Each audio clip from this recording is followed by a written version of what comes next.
নমস্কার বন্ধুরা, online coaching YouTube চ্যানেলে আপনাদেরকে স্বাগত। যেমনটা আপনারা দেখতে পাচ্ছেন, আজকে আমরা ভারতীয় সংবিধান নিয়ে আলোচনা করব। ভারতীয় সংবিধানের কতগুলি শর্ট প্রশ্ন নিয়ে। এটা ফার্স্ট পার্ট। ক্যাবিনেট মিশন 1946 স্বাধীন ভারতের জন্য একটি সংবিধান প্রণয়নের কথা বলেছিল, আর সেই জন্য একটি সংবিধান সভা গঠনের কথাও বলেছিল। সংবিধান সভার সদস্য ছিল 389 জন।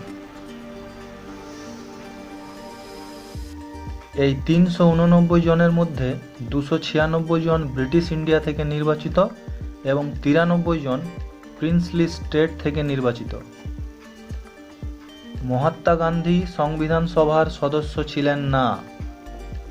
সংবিধান সভা মোট 22টি কমিটির মাধ্যমে তার কার্য সম্পাদন করেছিল। সংবিধান সভার বিভিন্ন কমিটি ও তাদের সভাপতিরা: committee on rules and procedure Rajendra Prasad, steering committee Rajendra Prasad, finance and staff committee Rajendra Prasad, credential committee Alladi Krishnaswamy Ayyar, house committee Pattabhi Sitaramayya, order of business committee K M Munshi, national flag committee Rajendra Prasad, constitution assembly function committee G V Mavalankar, states committee Jawaharlal Nehru, মৌলিক অধিকার minority tribal committee Vallabhbhai Patel.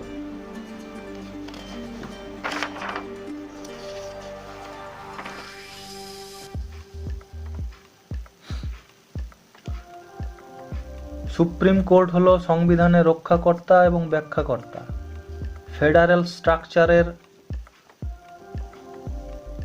রক্ষাকর্তা, মানুষের অধিকারের রক্ষাকর্তা। Supreme কোর্টই হল সংবিধানের সর্বশেষ এবং সর্বোচ্চ ব্যাখ্যাকর্তা। ভারতীয় বিচার ব্যবস্থা তার জুডিশিয়াল রিভিউ নামক ক্ষমতার দ্বারা দেশের যে কোনো আইনকে বাতিল বলে গণ্য করতে পারে যদি তা সংবিধান পরিপন্থী হয়ে থাকে।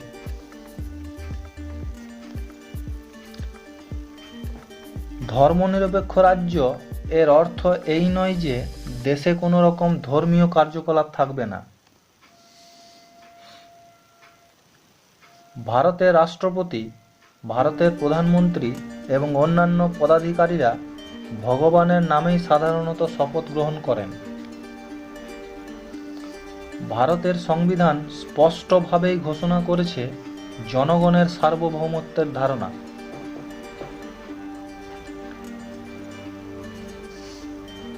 ভারতের সংবিধান অনুযায়ী ভারতের জনগণই হল প্রকৃত ক্ষমতার অধিকারী।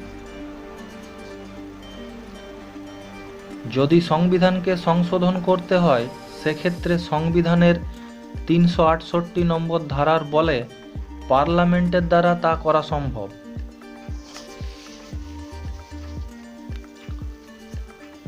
কিন্তু যদি সংবিধানকে সম্পূর্ণরূপে বদলে ফেলতে হয় বা পুনরায় স্বীকৃতি দিতে হয়, সেক্ষেত্রে কেবলমাত্র দেশের জনগণই প্রকৃত ক্ষমতার অধিকারী।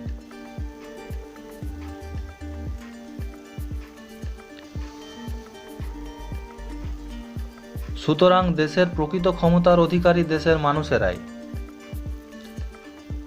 ভারতের সংবিধান পুরাতন সম্প্রদায় ভিত্তিক ভোটাধিকারকে বাতিল করে সার্বিক প্রাপ্তবয়স্কের ভিত্তিতে ভোটাধিকার চালু করে। ভারতবর্ষ যুক্তরাষ্ট্রীয় হলেও কেন্দ্রীয় ক্ষমতায়নের দিকে ঝোঁক বেশি। সংবিধানের বেসিক স্ট্রাকচার ধ্বংস করার মতো কোনো রকম সংশোধন করা যাবে না। Minerva Mills versus Union of India কেসে সুপ্রিম কোর্ট এই রায় দান করে। 1 নম্বর ধারায় বলা আছে, ইউনিয়ন অব স্টেটস। কেন্দ্রীয় তালিকায় 97টি বিষয় আছে যেগুলিতে কেন্দ্র আইন প্রণয়ন করতে পারে।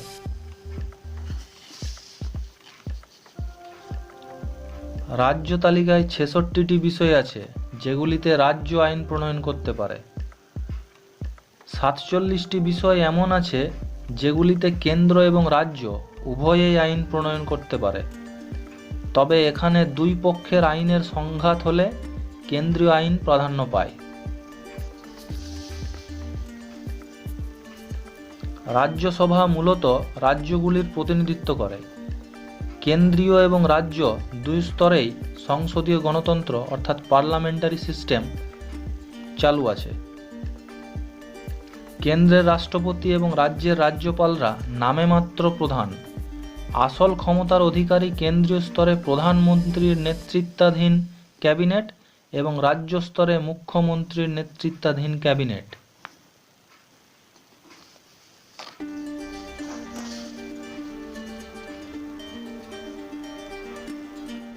কেন্দ্রে এবং রাজ্যে দুই ক্ষেত্রে আইনসভা থেকেই শাসকরা অর্থাৎ এক্সিকিউটিভরা নিযুক্ত হয় এবং তাদের কার্যকলাপের জন্য আইনসভার কাছেই তারা দায়ী থাকে।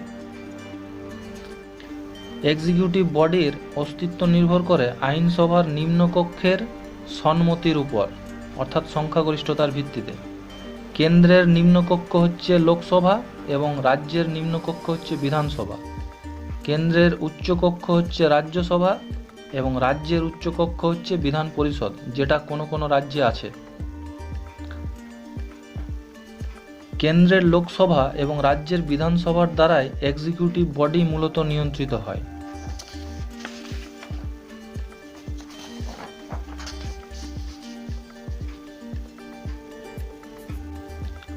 ভারতবর্ষে পার্লামেন্টারি সিস্টেম প্রণীত হয়েছে।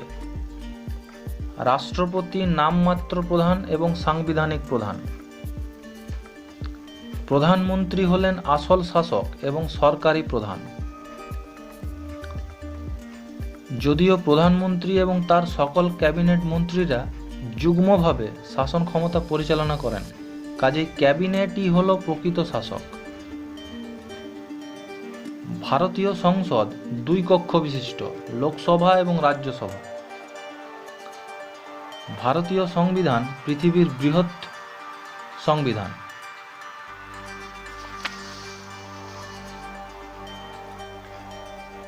মূল সংবিধানে 395টি ধারা এবং 8টি তালিকা ছিল। ভারতীয় সংবিধান সংশোধনের ক্ষেত্রে কিছুটা সুপরিবর্তনীয় এবং কিছুটা দুষ্পরিবর্তনীয়। কিছু বিষয় আছে যেগুলি দুটি কক্ষের সহজ সংখ্যাগরিষ্ঠতার ভিত্তিতে পরিবর্তন করা যায়। বিষয়গুলি হল নাগরিকত্ব, তপশিলি জাতি সংক্রান্ত আইন কানুন, উপজাতি সংক্রান্ত আইন কানুন। এই সবগুলো দুটি কক্ষের সহজ সংখ্যাগরিষ্ঠতার ভিত্তিতেই পরিবর্তন করা যায়।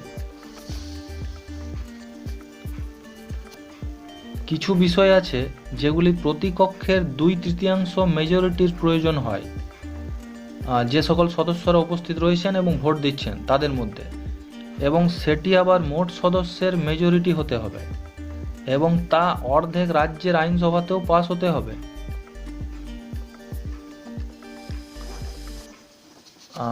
যে সমস্ত বিষয়গুলো এইভাবে আইন প্রণীত হয় সেগুলি হলো রাষ্ট্রপতি সংক্রান্ত যে আইন কানুন, কেন্দ্রের ক্ষমতা, রাজ্যের ক্ষমতা, সুপ্রিম কোর্ট, হাইকোর্টের ক্ষমতা, 368 নম্বর ধারা প্রভৃতি বিষয়ে যদি আইন প্রণয়ন করতে হয় তখন এই পদ্ধতি অবলম্বন করা হয়। কিছু বিষয় আছে যেগুলি কেন্দ্রীয় আইনসভার দুই কক্ষের 2/3 মেজরিটির মাধ্যমে পাস হয়ে থাকে, অর্থাৎ সেক্ষেত্রে রাজ্যের আইনসভার অনুমতি প্রয়োজন হয় না।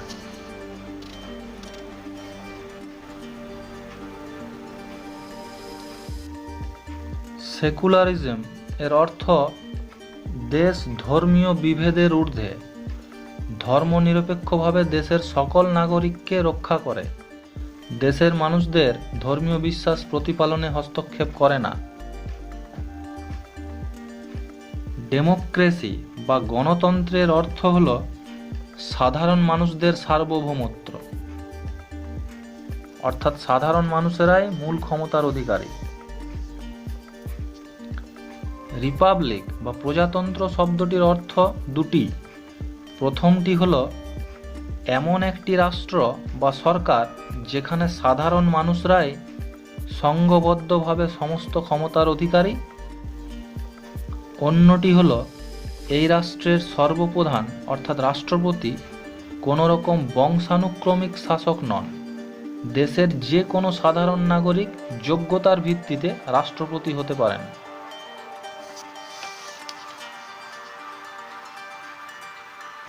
ধর্মীয় স্বাধীনতার অধিকার একটি মৌলিক অধিকার। সংবিধানের 25 থেকে 28 নম্বর ধারায় এটি বর্ণিত আছে। ইন্ডিয়া সাধারণত ফেডারেশন অফ স্টেটস নয়, এটি মূলত ইউনিয়ন অফ ইন্ডিয়া।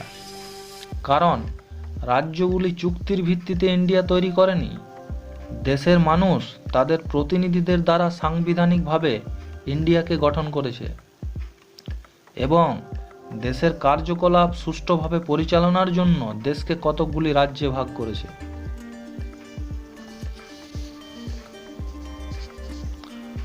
অর্থাৎ রাজ্যগুলি যুক্ত হয়ে দেশকে তৈরি করেনি, দেশ তার নিজের সুবিধার জন্য কতগুলি রাজ্যে বিভক্ত হয়েছে। সংবিধান সংশোধন 368 নম্বর ধারাতে আছে। যদিও হিন্দি ভাষাকে সরকারি স্বীকৃতি দেওয়া হয়েছে, সরকারি ভাষা হিসাবে স্বীকৃতি দেওয়া হয়েছে, তবুও সংবিধান অন্যান্য ভাষাকেও স্বীকার করে।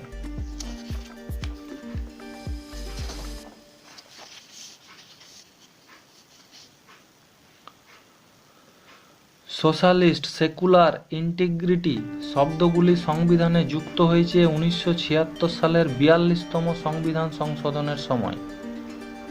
প্রস্তাবনার দ্বারা সংবিধান প্রণেতাদের মনোভাব বোঝা যায়।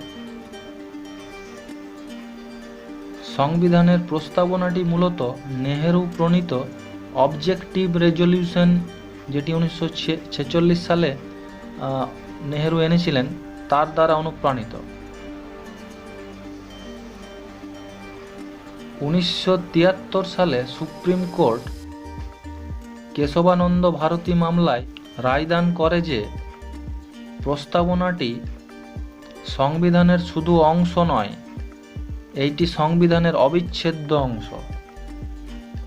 সংবিধানের প্রস্তাবনা কর্তৃত্বের উৎসকে নির্দেশ করে, অর্থাৎ ক্ষমতার উৎসকে নির্দেশ করে, যেখানে প্রথম লাইনেই বলা আছে উই দ্য পিপল, অর্থাৎ আমরা ভারতের জনগণ।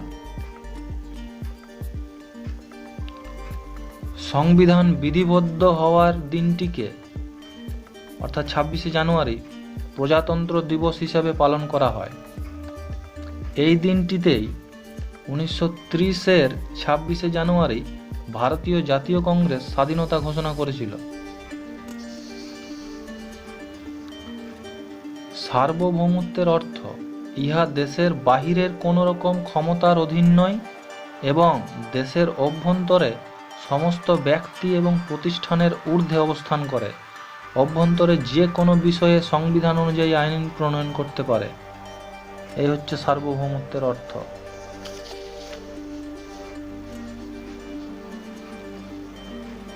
সোশ্যালিস্ট শব্দটির অর্থ দারিদ্রতা দূরীকরণ, অজ্ঞতা দূরীকরণ এবং সকলের জন্য সমান সুযোগ দেওয়া।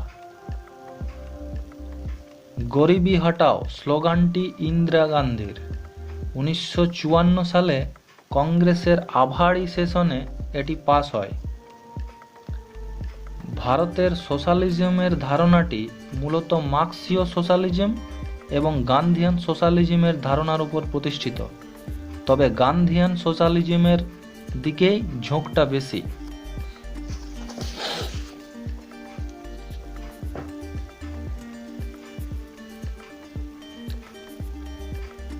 আমেরিকা যুক্তরাষ্ট্র বা ইউএসএ থেকে সংবিধানে যে বিষয়গুলি নেওয়া হয়েছে সেগুলি হলো সংবিধানের প্রস্তাবনা, বিচার বিভাগের স্বাধীনতা, বিচার বিভাগীয় সমীক্ষা, মৌলিক অধিকার, সুপ্রিম কোর্টের জজদের ইমপিচমেন্ট, রাষ্ট্রপতির কার্যনির্বাহী প্রধান, উপরাষ্ট্রপতি, পদমর্যাদার বলে রাজ্যসভার সভাপতি, প্রভৃতি বিষয়গুলি আমেরিকা যুক্তরাষ্ট্র থেকে নেওয়া হয়েছে।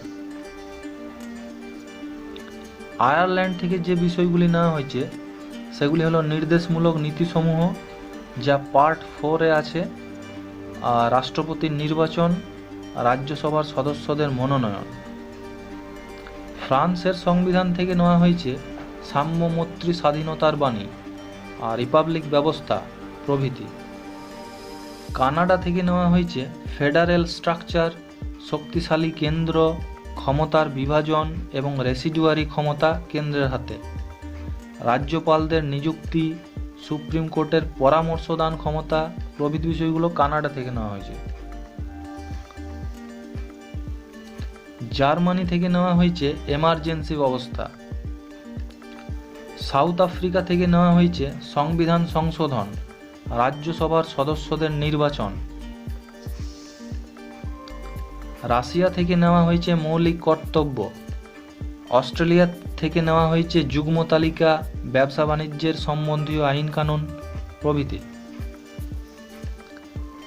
দেশের আভ্যন্তরীণ উৎস থেকেও সংবিধানে বিভিন্ন বিষয় অন্তর্ভুক্ত করা হয়েছে, যেমন পোর্টফোলিও সিস্টেম, মন্ত্রীদের ডিপার্টমেন্টের বিভাগ প্রভৃতি। এগুলি নেওয়া হয়েছে ইন্ডিয়ান কাউন্সিল অ্যাক্ট 1861 থেকে। 1935-এর ভারত শাসন আইন থেকে সবচেয়ে বেশি ধার নেওয়া হয়েছে, একথা সংবিধান প্রণেতারা সকলেই স্বীকার করেছেন।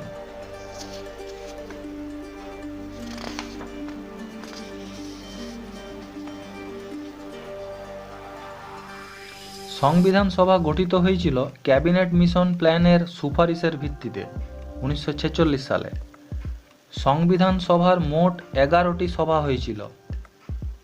প্রথম সভা হয়েছিল 9 থেকে 23 ডিসেম্বর 1946 সালে। শেষ সভা অর্থাৎ 11th সভা হয়েছিল 14 থেকে 26 নভেম্বর 1949 সালে। সহি স্বাক্ষরের জন্য বিশেষ মিটিং হয়েছিল 24 জানুয়ারি 1950 সালে।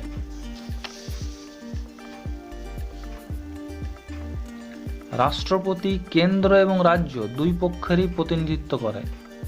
রাজ্যের রাজ্যপাল কেন্দ্রের এজেন্ট হিসেবে কাজ করে। ভারতে অখণ্ড বিচার ব্যবস্থা প্রচলিত।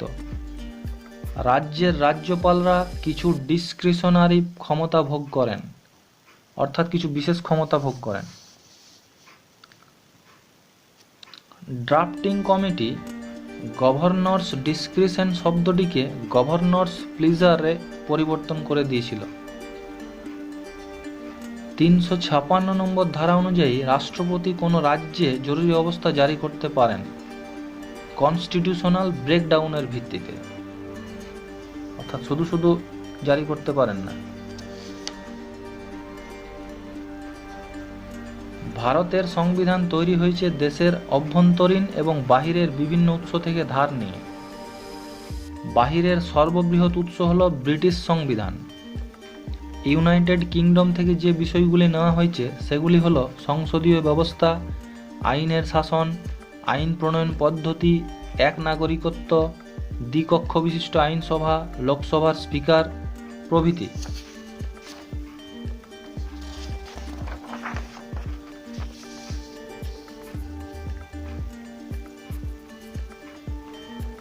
ক্ষমতার বিভাজনের জন্য ভারতীয় সংবিধানের 3টি তালিকা আছে। কেন্দ্রীয় তালিকায় 97টি বিষয় আছে, রাজ্য তালিকায় 66টি বিষয় আছে, যুগ্ম তালিকায় 47টি বিষয় আছে।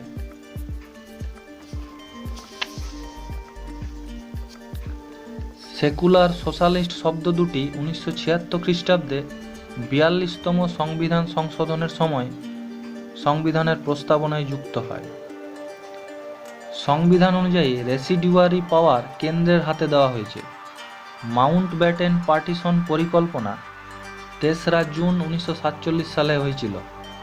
সংবিধানের 1 নম্বর আর্টিকেলে বলা হয়েছে union of states.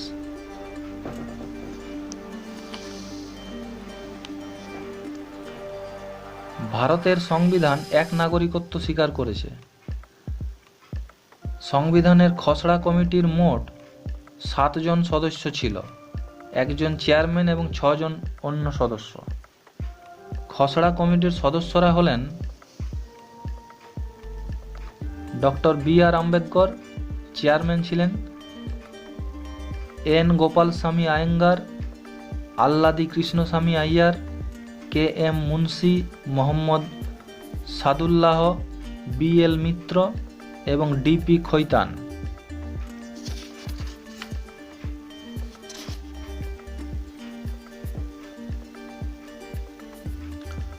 Minority sub কমিটির চেয়ারম্যান ছিলেন H C. Mukherjee.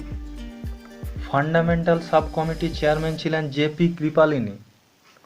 North east frontier কমিটির চেয়ারম্যান ছিলেন গোপীনাথ বরদলৈ। ইউনিয়ন পাওয়ার কমিটির চেয়ারম্যান ছিলেন Jawaharlal Nehru. Union constitution committee Jawaharlal Nehru. Drafting committee Baba Saheb Ambedkar. সংবিধান রচনা করতে সময় লেগেছিল 2 বছর 11 মাস 18 দিন। এই সময়ের মধ্যে মোট 11টি সভা হয়েছিল, টোটাল 165 দিনের। সংবিধান সভার প্রথম সভাপতি ছিলেন ডক্টর সচ্চিদানন্দ। সংবিধান সভার প্রথম অধিবেশন হয়েছিল 9 ডিসেম্বর 1946 খ্রিস্টাব্দ। ড্রাফট সংবিধানে 315টি আর্টিকেল এবং 8টি শিডিউল ছিল।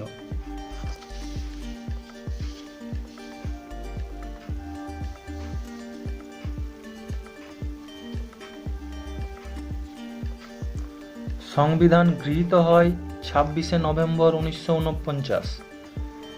গৃহীত সংবিধানে 395টি আর্টিকেল এবং 22টি পার্ট এবং 8টি শিডিউল ছিল। সংবিধান বিধিবদ্ধ হয় 26 জানুয়ারি 1950। নেহেরুর 8 দফা রেজুলেশন ভারতীয় সংবিধানের প্রস্তাবনার ভিত্তি।